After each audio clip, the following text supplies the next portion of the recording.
I think so many people have been anxious at home. What can I do? How can I help? And they're just waiting for something to do. And here comes an opportunity that everyone can do. It's very simple. ProjectProtect is a partnership between Intermountain Health, University of Utah Health, and Latter-day Saint Charities. We were contacted in the Relief Society offices by a pediatric cardiologist at Primary Children's, who's named Dr. Ron Day. And they had just been in a staff meeting that said, we are going to face shortages of personal protective equipment, and what are we going to do? And he wrote to his department and said, the Relief Society of my church can help. And they said, well, how can they help? And he said, I'll make a call. So early on the morning of March 20th, he called the Relief Society offices and it got referred to me. And at some point, somebody said, well, how many masks do you think we can make? Could we even ask for 100,000? Well, the hospital systems go through 50,000 masks a day. You just need to know that.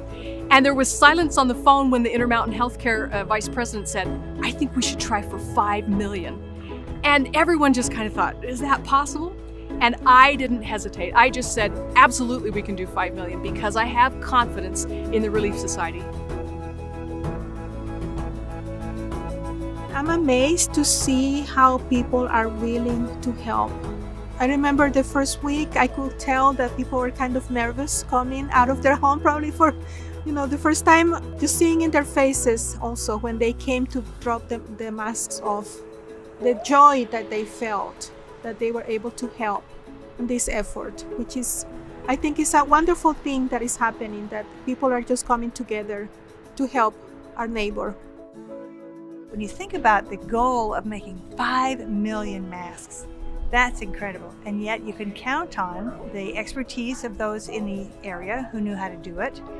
And then those volunteers who are so willing to give their time and their efforts. Their car after car would drive up and they would hand off these masks, and almost every time each person would say, thank you.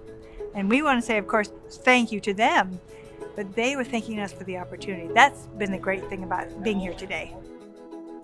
This is the Riverton DI, and we're here on Saturday to see people who have picked up their masks last Tuesday bringing them back. So this is an effort that 10,000 volunteers a week for 5 weeks are picking up kits on Tuesday and bringing back finished sewn kits on Saturday.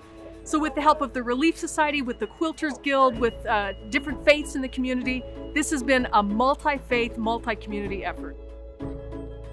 We are all ministering to each other. This is true ministering, just seeing that someone needs help and trying to help them. And I know that we are trying to follow the example of Jesus Christ as we are doing this. I know that he was about helping others and elevating others, and that's what we are trying to do with this effort. One individual at a time has bought into this project, and now we have one individual at a time who signs up on Just Serve, and then they come one car at a time, and they pick up their kit and they go home. One person at a time, they sew one mask at a time, and then they bring them all back. One person at a time makes a huge difference. It's like you're talking about a waterfall, one drop, but when it all comes together, then look at the power that those ones have together. It's going to bless lives here in Utah and throughout the world.